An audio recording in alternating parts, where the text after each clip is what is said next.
na boy e abrante bia wo no woni boutique nso wosen se de wo boutique no ne wo kire nyina ene se ya de na adwuma wo ba wiase wo ya ne se woton ma pieto na ma pieto a woton no so no ne de ne se wo da mo soro nkokora ne nyina ne se wo se ma no ba na wo mo ebeto pieto yi bia wo no asom no de pieto na hye ma ne se osusu wo mo no ho se we na ye se be wo to size na wo de hye wo ma wo nto pieto bia na nkodu fe na afa roro je se no bopo e wo nchen wo se yesa na tete ma no eno na Adom kase na ntwetwe nkomo ne ebusansa na boye na ya na emma no so omo eye okay pa so mo begina wanim na wo di pieto no ahye wo no ebi kura ba menka ye kana o mankasa ahyase awro wo ho se mefa pieto no enhye wo mu adwuma we ni ma ya che Panties Seller no wo ye experience emma pieto hye na so wo di pieto hye ma wo ye experience pa ewo ma senke sukuu ne bi anko akwanko kita ne PhD na boy kire se o pieto ni de ton an wo ton wo nyamfa so pa e di free mo na wo de hye ma no so na ya na ne ho ba bia ansore wo ye okay pa ya na ma no so ye comfortable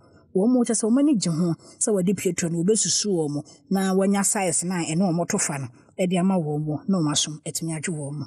You don't have to shy. Now what on matter and answer me to man panta. It's all, the same thing. It's just business. Skawumpa. Then a man to free home more chance and come young call by beton. And someone say pants no man almost say edit saying boom.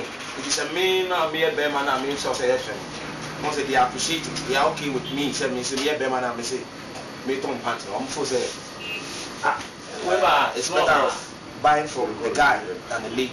You understand?